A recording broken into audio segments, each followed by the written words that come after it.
বন্ধুরা, welcome to my channel. কেমন আছো তোমরা সবাই? আজ 31 ডিসেম্বর, সেই উপলক্ষে আজকে তোমাদের তৈরি করে দেখাবো বিরিয়ানি আর চিকেন চাপ। তো চলো দেরি না করে শুরু করা যাক কিভাবে রেসিপিটা তৈরি করি। কিছু পেঁয়াজ নিয়েছি, পেঁয়াজটাকে খুব ভালো করে কুচি করে নেব বেরেস্তার আকারে। আর বিরিয়ানি বানানোর জন্য আমরা নিয়েছি এখানে আলু, ডিম, আর এখানে গোটা মশলা, গোটা গরম মশলা, আর এখানে আছে নুন, হলুদ, জিরে, ধনে গুঁড়ো, আর এটা তো কাজু কিশমিশ, আর এটা বেরেস্তা করার জন্য পেঁয়াজ, আর এটা হলো টক দই, জল ঝরানো টক দই, আর এখানে আছে টমেটো, কাঁচা লঙ্কা, রসুন, আর এটা হলো আদা বাটা, আর এখানে আছে চিকেন লেগ পিস। কড়াইটা গরম হয়ে গেছে, এবার এই শুকনো গরম মশলাগুলো একটু খোলায় ভেজে নেব। এই গোটা গরম মশলার মধ্যে আমি নিয়েছি এলাচ, দারচিনি, বড় এলাচ, লং, সাদা গোলমরিচ, কালো গোলমরিচ, জয়ফল, জয়িত্রী, আর গোটা জিরে, সাজিরে, সামরিচ।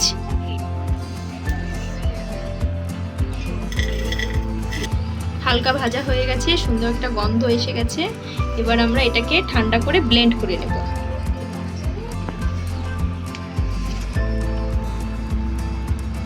আর এদিকে কড়াইতে একটু তেল দিয়ে কাজু কিশমিশটা খুব ভালো করে ভেজে নেব।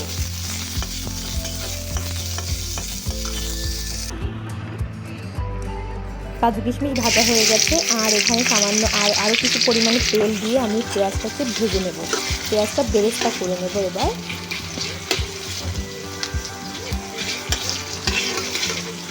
আর দেখো, পেঁয়াজ বেরেস্তা করতে করতে আমার হাত ফাঁকা ছিল, তো কী করবো, ডিমটাও ছুলে নিচ্ছি। আর এদিকে আমি বিরিয়ানির চালটা বানানোর জন্য জল গরম বসিয়ে দিলাম। জলের মধ্যে আমি এখানে দিয়েছি তেজপাতা, এলাচ, দারচিনি, আর একটা লং, আর দিলাম 2 চামচ নুন। নুনটা কিন্তু খুব ইম্পর্টেন্ট। নুনের পরিমাণটা ঠিকঠাক থাকলে বিরিয়ানিটা টেস্টি হয়। আর এদিকে দেখো,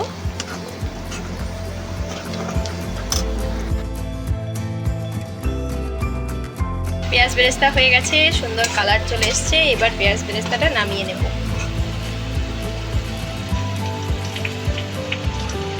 ভালো করে যতটা তেল ছাড়ানো যায় ছাড়িয়ে এখানে টিস্যুর উপর মেলে দিচ্ছি, যাতে এক্সট্রা তেলটা সোক করে নেয়।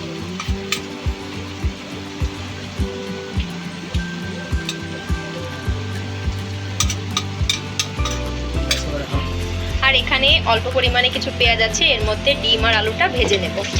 এই পেঁয়াজের রসেই ভাজা হবে। পেঁয়াজের রসে আলুটা ভাজা হলে সুন্দর একটা টেস্ট লাগে খেতে। তো এদিকে অন্য কড়াইতে আমি একটু তেল দিয়ে নিয়েছি, আর সামান্য পরিমাণ নুন দিয়ে দিলাম। আর এদিকে চিকেনটাও ভেজে নিচ্ছি। খুব ভালো করে চিকেনের লেগ পিসটা ভেজে নেব।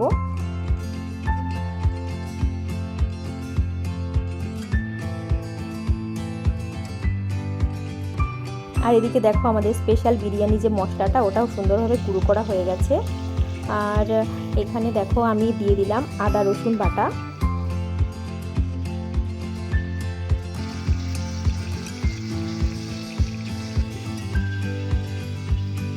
আদা কাঁচা লঙ্কাটাও বাটা হয়ে গেছে। এবার আমি কাজু কিশমিশটাও ভালো করে বেটে নেব।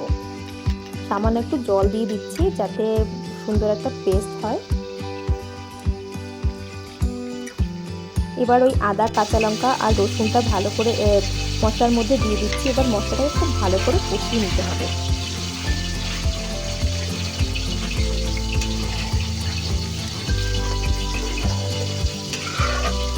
আর এখানে যে গুঁড়ো মশলাগুলো আছে, জিরে, ধনে, নুন, হলুদ, আর কাশ্মীরি লাল মির্চ, এটা দিয়ে সামান্য পরিমাণে একটু জল দিয়ে দিলাম যাতে মশলাটা পুড়ে না যায়। যেহেতু আমরা ঝালটা একটু বেশি খাই, তো সেই হিসেবে আমরা কাঁচা লঙ্কার পরিমাণটা একটু বাড়িয়ে দিলাম। এবার দিয়ে দিচ্ছি 1/2 চামচের মতো স্পেশাল বিরিয়ানি মশলা, যেটা আমরা বানিয়েছি ওটা। এবার খুব ভালো করে কষিয়ে নেব।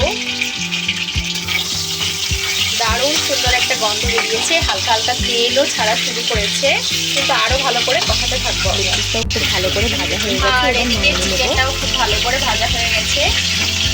এবার নামিয়ে নেবো চিকেনটা।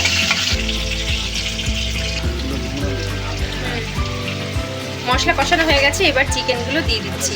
এবার দিয়ে দিচ্ছি চিকেন লেগ পিসটা মশলার মধ্যে। এবার মশলা দিয়ে চিকেন লেগ পিস দিয়ে খুব ভালো করে কষিয়ে নেব।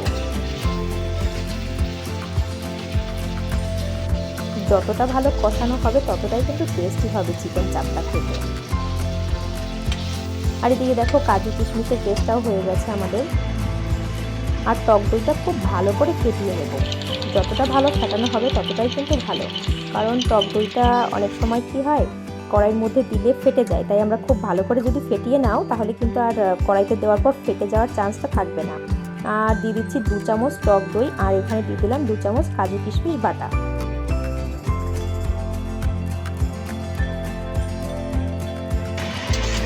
চালটা আমরা 1 ঘন্টা ভিজিয়ে রেখেছিলাম, খুব সুন্দর ফুলে উঠেছে, বড় বড় হয়ে গেছে।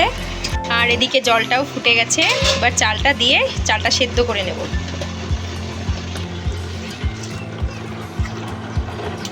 চালটা দিয়ে দিলাম, মোটামুটি 80% মতো সেদ্ধ করে নেব চালটা। চালটা হতে থাক ততক্ষণে দেখো চিকেন চাপটাও মোটামুটি হয়ে এসছে, ঝোলটা টকবক করে ফুটছে।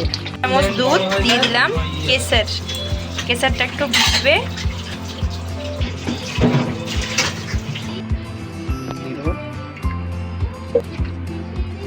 দিয়ে দিলাম গোলাপ জল, মোগলাই মিঠা আতর, ওই মোটামুটি 3-4 ফোঁটা দিয়ে দিতে হবে। আর ভাতটাও মোটামুটি হয়ে এসছে, এবার জলটা ছাড়িয়ে নিচ্ছি।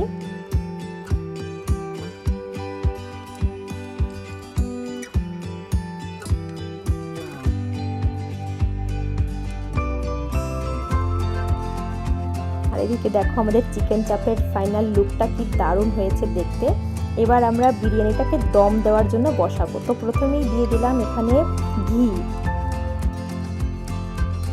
আর দিয়ে দিচ্ছি গ্রেভি, যে গ্রেভিটা বানিয়ে আমি তুলে রেখেছিলাম কিছুটা, আর দিলাম আলু আর ডিম। যেহেতু এটা আলু আর ডিম বিরিয়ানি হচ্ছে, তো চিকেন চাপটা তো আমরা আলাদাই করছিলাম। দিয়ে দিলাম রাইস, দিয়ে দিলাম বিরিয়ানি রাইস। এবার যে জলটা আমরা বানিয়ে রেখেছিলাম, দুধ, কেওড়া জল, মিঠা আতর, গোলাপ জল সবকিছু মিলিয়ে, আর উপর দিয়ে দিয়ে দিচ্ছি এবার বেরেস্তা।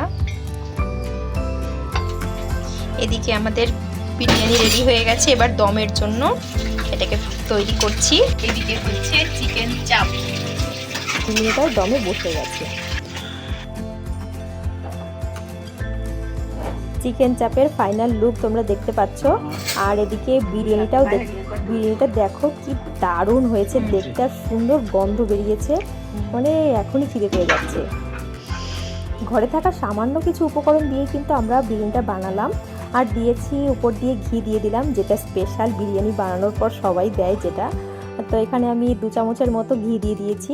আর দেখো বিরিয়ানির রাইসটা কি ঝুরঝুরে হয়েছে, ঝুরঝুরে ভাত, সুন্দর দম হয়েছে, একদম পারফেক্ট বিরিয়ানি যেটাকে বলে। ঘরে থাকা সামান্য কিছু উপকরণ দিয়ে কিন্তু আমরা বিরিয়ানিটা বানিয়ে নিলাম। আর সাথে চিকেন চাপটাও, দুটোর কম্বিনেশন যা ছিল না, তোমরা অবশ্যই বাড়িতে বানিয়ে দেখো, দারুণ লাগবে খেতে। 31-এ তোমরা সবাই বাড়িতে পিকনিক করছো, অবশ্যই এই সিম্পল রেসিপিটা বাড়িতে বানিয়ে দেখো, সবাই একবার খাওয়ালে সবাই বারবার খেতে চাইবে। তো দেরি না করে অবশ্যই বিরিয়ানিটা বানিয়ে আমাকে কমেন্ট করে জানিও কেমন লাগলো।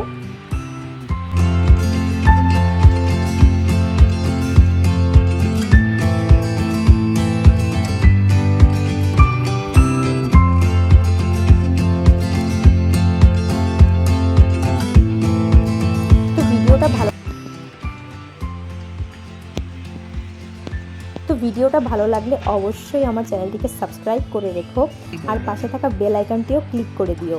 লাইক, কমেন্ট, শেয়ার করতে ভুলো না কিন্তু। আর জানিও আমাকে কমেন্ট করে যে বিরিয়ানি আর চিকেন চাপটা কেমন লাগলো খেয়ে। তো ভিডিওটি দেখার জন্য তোমাদের অনেক অনেক ধন্যবাদ। এভাবেই আমার পাশে থেকো।